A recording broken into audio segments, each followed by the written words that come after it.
Welcome back to Starz Recapped, your go-to channel for movie explanations and anime recaps that break down the most thrilling stories from around the world.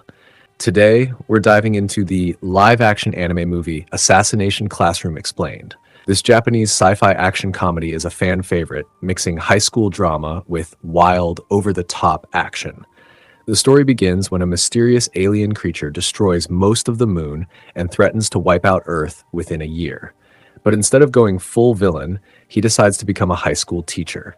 Now, a class of misfit students, armed with weapons and determination, must take him down before time runs out. Get ready for Assassination Classroom Recap. Packed with insane action scenes, laugh-out-loud comedy, and emotional twists you won't expect.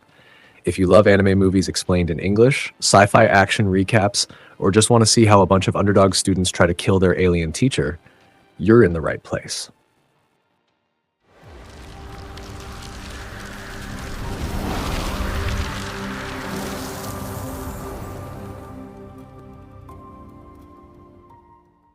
A deadly new enemy shows up on Earth, and the military wastes no time sending in their best troops to wipe it out. The soldiers storm the creature's base, slowly closing in, until suddenly, razor-sharp tentacles burst out of the shadows.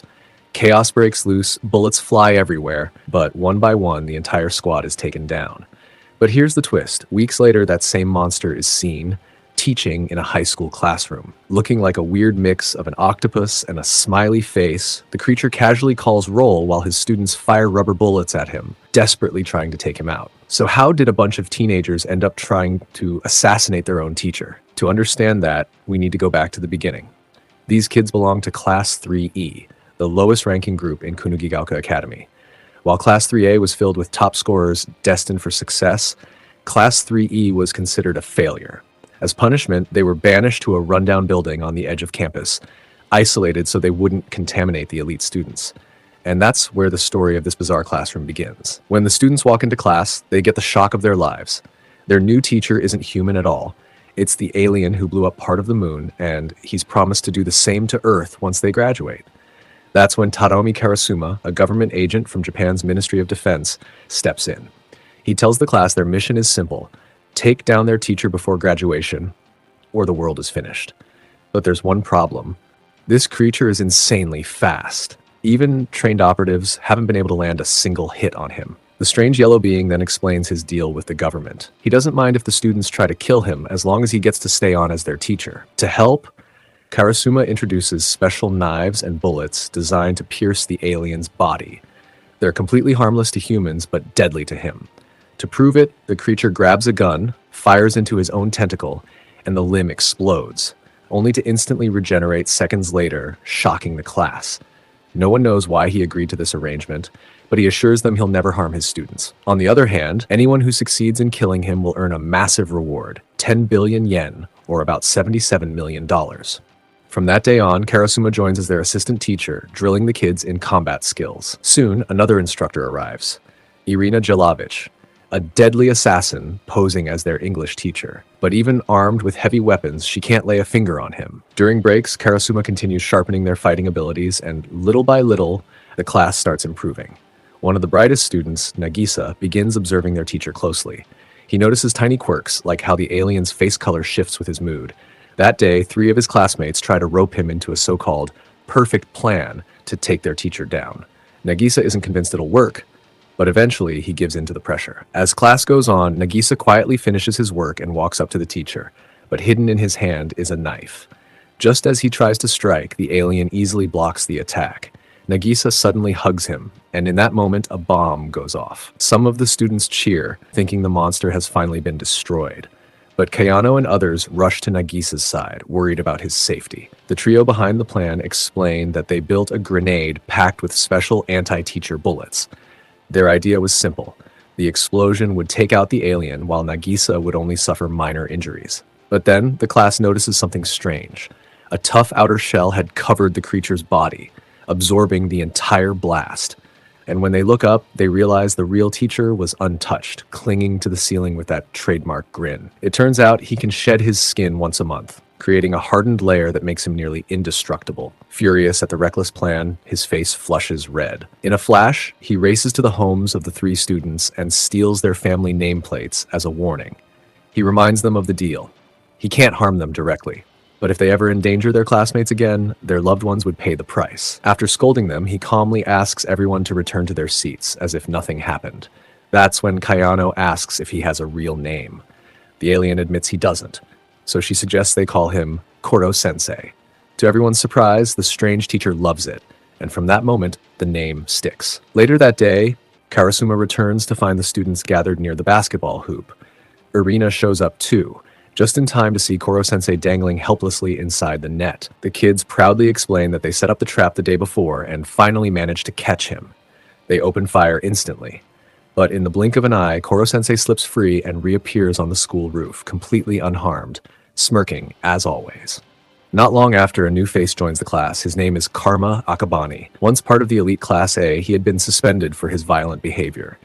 Karma wastes no time testing his new surroundings. He coats his hand with the special anti-teacher material and plans to use it the moment he meets their unusual instructor. The next morning, Koro-sensei walks into class only to find a dead octopus stabbed on his desk. Karma casually apologizes, claiming he thought it was their teacher. Amused, Koro-sensei tells him he'll demonstrate the true strength of his tentacles. Using the octopus, he whips up a batch of takoyaki, forces a dumpling into Karma's mouth, and even sneaks in a prank by gluing fake nails onto him. Later that day, on his way home, Nagisa crosses paths with Karma. The usually confident boy appears lost in thought, remembering something from his days in Class A. After getting into a fight with students from another school, Karma had been pulled aside by the principal. Instead of punishing him, the principal assured Karma he'd always support him, no matter how reckless he was. Snapping out of his memory, Karma looks at Nagisa. The two briefly talk about their new teacher. Nagisa admits that, despite his bizarre appearance, Koro-sensei is surprisingly kind. But in the end, orders are orders. Their mission remains the same. One day, they must find a way to kill him. Out of nowhere, the teacher shows up and tells the class to keep sharpening their combat skills. Karma smirks and asks if he'd be willing to risk his life to save a student. Without hesitation, the creature says yes. That's when Karma makes a bold move. He pulls out his gun and leaps off a cliff, planning to shoot Koro-sensei the moment he tries to rescue him. As he falls, Karma remembers a moment from his past, when he once stood up for a weak Class E student by beating up 3 bullies from Class A. Instead of praising him, the principal scolded him for attacking the school's elite, and as punishment, Karma was cast out of Class A and into Class E. Back in the present, Koro-sensei stretches his tentacles and creates a giant web, stopping Karma's fall. In doing so, he manages to save the boy without giving him the chance to attack. Safely brought back to the cliffside, Karma, frustrated with his failure, storms off. Meanwhile, at the Ministry of Defense, officials discuss the situation. In the 2 months since the creature appeared, Japan had been targeted with missile attacks from other countries. Ironically, the alien octopus had intercepted them, preventing disaster. The president admits he once trusted Karasuma to handle the situation, but since progress was slow, he's sending in new backup, a transfer student with one mission: destroy the teacher. The next day in class, the newcomer is revealed. It's not a person at all, but a robot powered by artificial intelligence. Programmed to eliminate Koro-sensei, it has one strict rule: it can't harm any student. On its first attempt, it unleashes a barrage of machine gun fire, but as expected, every shot misses. Still, the robot has a dangerous advantage: it can learn. Day after day, it continues its attacks, leaving the classroom in chaos and the students exhausted from cleaning up the mess. Despite the annoyance, the machine's precision grows sharper. Its success rate, once practically zero, climbs to 0.01%. If it keeps evolving, by graduation it could reach a 90% chance of actually killing Koro-sensei. But the students don't care about numbers. What they want is peace during lessons. So, fed up with the constant interruptions, they chain the robot down, stopping it from firing, and finally giving themselves a break. After class, Koro-sensei meets with his newest student, the AI robot, and hands it a stack of papers containing information about every member of Class 3E. With this, the robot could learn how to better understand its classmates and build stronger connections. The next morning, the students are surprised when their phones buzz with a new notification. Opening the message, they discover the robot has created its own app to communicate more easily with them. It also announces that it won't try to take down the teacher alone anymore. Instead, it wants to focus on teamwork. Kayano suggests giving the AI a proper name, and the class decides to call it Ritsu. But the surprises don't stop there. Ritsu informs them that another transfer student is on the way. Moments later, as Koro-sensei steps into the room, a white-haired boy suddenly drops from the ceiling. Right behind him, a man dressed in beekeeper gear enters, scolding the boy for not using the door. The man introduces himself as Shiro, the boy's guardian, and apologizes for the interruption. Ritsu quickly identifies the new student as Itona, a fellow trainee from a special agent academy. Confident and arrogant, Itona declares himself stronger than everyone in the room and challenges Koro-sensei to a fight. The teacher accepts while Shiro sets one rule. Whoever steps outside the boundary of the desks first loses. The battle begins. In a shocking move, Itona tears off one of Koro-sensei's tentacles. To everyone's amazement, writhing tentacles sprout from Itona's own head, proof that he shares the same strange abilities. Koro-sensei realizes the boy's powers are still developing, but the memory of his own past stirs anger within him. He dodges the strikes, even shedding his skin to escape damage, but it's the second time this month he's used that technique, leaving his energy drained. Weakened, Koro-sensei takes several brutal hits. For the first time, he admits he's facing an opponent on his level. Still, he refuses to back down. Pulling out a rubber knife designed by the Ministry of Defense, he slashes at Itona's tentacles. Because they're made of the same material as his own, the weapon works, slowing Itona's movements. Seizing the moment, Koro-sensei hurls him out of the classroom. Though the boy is unharmed thanks to the teacher's protective skin, he's still outside the ring, which means he's lost. Shiro calmly gathers his disciple and, before leaving, promises the class they'll return. The lesson ends, but everyone knows this fight was just the beginning. One day, Nagisa and Kayano approached their strange teacher with a burning question. Why did he decide to become the instructor of Class E? Koro-sensei, for once, gave them a serious answer. He explained that it was connected to a promise he had made to someone important. But when they pressed for details, he refused to reveal who that person was or what the promise meant. Nagisa then asked another question. Was there anything they could do right now to prepare for the day they might have to defeat him? Koro-sensei thought for a moment and suggested something unusual. He told them the whole class should spend the weekend at school. He himself would stay there too, and this would be their perfect chance to learn, improve, and even attempt to assassinate him. The class agreed, and their eccentric teacher named the activity the Assassination Training Camp. Using his incredible speed, Koro-sensei personally coached each student one-on-one, tailoring lessons to the subjects they struggled with most. It was tough, but everyone improved in their own way. That night, Karasuma received a call from his superior, informing him that a new instructor would be joining the school. Early the next morning, Koro-sensei found Karasuma lost in thought about his own past, specifically the painful memory of the woman he had once loved and lost. Not long after, the new coach finally arrived, Akira Takaoka. He introduced himself to Class E, even bringing them breakfast before announcing he would take over part of their training. At first, the students were charmed by his friendliness, but Irina, who knew him from the military, quietly warned Karasuma. Takaoka's method was simple. He pretended to be like family to his students, but once he gained their trust, he revealed his true colors, using intimidation and even violence to impose control. Her words quickly proved true. On the second day of training, Takaoka ordered the students to run 20 laps. Exhausted, Kanzaki collapsed mid-run. Concerned, her classmates tried to help, but when she admitted she couldn't continue and preferred to train with Karasuma instead, Takaoka snapped. Without hesitation, he struck her across the face. The entire class rushed to protect Kanzaki, begging him to stop, but the so-called coach was determined to teach her a lesson. Just as he raised his hand to strike again, Karasuma stepped in, catching his fist mid-air. He ordered Takaoka to leave the students alone, but the man only sneered, claiming Karasuma's methods had made the students weak. He then issued a challenge. If Karasuma's best student could land a single strike with a training knife, he would accept defeat and leave the school for good. Karasuma looked over his class, then chose Nagisa. He told the boy he didn't have to go through with it if he wasn't willing. But what most of his classmates never realized was that beneath Nagisa's calm and cheerful personality lay a hidden instinct, a natural talent for assassination. For the first time, that hidden side was about to be revealed. When the showdown with Takaoka finally began, Nagisa couldn't hide his excitement. With a calm smile, he walked straight toward the overconfident instructor. At first, the man laughed, certain of his own victory.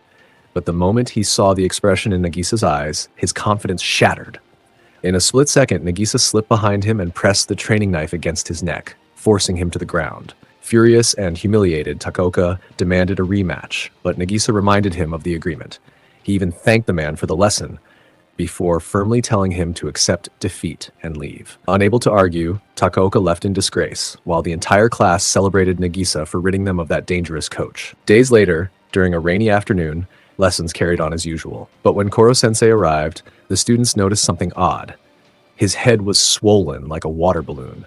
Apparently, he had absorbed too much rainwater. During science class, Okuda bravely stepped forward. She offered him a strange drink she had prepared, a mixture she called poison. The others laughed at her innocence, thinking the teacher would never actually drink it. To their shock, he gulped it down immediately. For a moment, it looked as if she had succeeded. His skin turned pale, horns sprouted from his head, and his body stiffened as though frozen. But in seconds, he bounced back to normal, completely unharmed. He congratulated Okuda for her effort, explaining that while her mixture could be lethal to humans, it had little effect on him. Still, he admired her determination and even promised to help her refine her skills to create something more potent. To prove it, he ingested a new formula, transforming his body into a razor-thin form, darting around the room at blinding speed while the students tried and failed to catch him. A few minutes later, he shifted back to normal and called everyone outside, including Professors Karasuma and Irina. In the courtyard, Koro-sensei reminded them that any good assassin or agent should always have a backup plan. To demonstrate, he launched himself skyward, intercepted a live bomb midair, and returned to the ground, leaving behind a trail of destruction but sparing the students. Back in the classroom, he announced their next challenge, the upcoming exams. This time, their grades wouldn't just affect school rankings. They would serve as weapons. Any student who earned the top score in a subject would be given the chance to cut off one of his tentacles. With each tentacle lost, his speed would decrease, giving them a greater chance at victory. By turning academics into assassination training, Koro-sensei gave his class the ultimate motivation to push their studies harder than ever before. As classes wrapped up for the day and everyone started heading home, Koro-sensei decided to give some of his best students a more hands-on lesson. First, he whisked Nakamura, his top English student, all the way to the United States so she could practice the language in real conversations. Next, he took Karma, the math genius, to China, challenging him to calculate the actual height of the Great Wall. And Kayano, she got the chance to measure the famous tilt of the Leaning Tower of Pisa in Italy. Through these trips, every student experienced learning beyond the classroom, and at the same time, Koro-sensei filled up his graduation photo album, capturing memories with each of them. When exam results came in, Nakamura topped English, Okuda mastered science, and Karma proved unbeatable in math. As a reward, each of them earned the right to cut off one of their teacher's tentacles. The following day, the class began preparing for their most important mission yet, the plan to finally take down Koro-sensei. They built traps, studied every weakness, and organized a flawless strategy. That night, while fireworks lit up the sky, the students sat together, conflicted. Deep down, they cared about their teacher. But no matter their feelings, the reality was clear. Eliminating him was the only way to save the world. Suddenly, Koro-sensei appeared, smiling as always, and told them he was looking forward to seeing how far they'd come in the big test tomorrow. When the day arrived, the class moved into action. Armed with weapons and determination, they lured him into their setup. The trap unfolded perfectly. Koro-sensei was restrained, and gallons of water, one of his few weaknesses, were unleashed on him. The students fired rubber bullets straight at his face, hoping to finally bring him down. But just when it seemed the plan had worked, an explosion went off and Koro-sensei vanished. Moments later, they found him again, but only his head remained, sealed inside a crystal-like barrier. This was his ultimate defense, a protective shell so strong it could withstand even nuclear-level attacks. But there was a catch. It wouldn't last longer than 24 hours. Quickly, the class came up with another idea, filling an entire pool with anti-teacher bullets, planning to drop him inside so that when the crystal barrier dissolved, the bullets would destroy him instantly. But Koro-sensei calmly warned them, if they tried that, he could unleash another massive explosion, ejecting every single bullet before they could do any damage. Out of nowhere, several students suddenly collapse, burning with a dangerously high fever. Kayano is quick to notice something's wrong. Moments later, Takaoka shows up with his group and reveals the truth. Before leaving, he slipped a deadly virus into some of the students' drinks. Without the antidote, he warns, they'll only survive 3 days. And of course, he's the only one holding the cure. Takaoka explains his motive, revenge. Ever since his defeat at the hands of Nagisa, he's been humiliated within the Ministry of Defense. The thought of Nagisa alone keeps him restless at night. This time, he demands Nagisa hand their teacher over in exchange for the antidote, but Nagisa refuses. To make things worse, Itona suddenly appears and launches an attack. Hirasaka rushes in to help but ends up getting hurt. Now, Itona is determined to settle his score with Koro-sensei. Amid the chaos, Karma grabs Nagisa and the two flee, determined to protect their teacher. Itona gives chase, while Takaoka escapes with his men and the precious antidotes. Back at the school, the rest of Class E desperately tries to treat their sick classmates. Nagisa and Karma climb a tall tower, trying to escape Itona's reach, but he finds them, smashing apart the structure with his tentacles. In the chaos, Nagisa tosses the special energy sphere to Karma, but Itona quickly catches him. Karma narrowly avoids a deadly strike but nearly falls off the tower. Itona lashes out again, forcing Karma to fight back using the sphere. Eventually, Karma is knocked down, leaving Nagisa hanging onto the collapsing tower. Out of options, Karma pretends to surrender, claiming he'll hand over their teacher. Instead, he suddenly hurls the sphere at Nagisa, catching Itona off guard. Just as Itona prepares to finish him with his tentacles, rain begins pouring down. Soaked, Itona's powers weaken drastically. Koro-sensei appears, praising the clever setup. The students had predicted the rain and intentionally chose this day for their counterattack.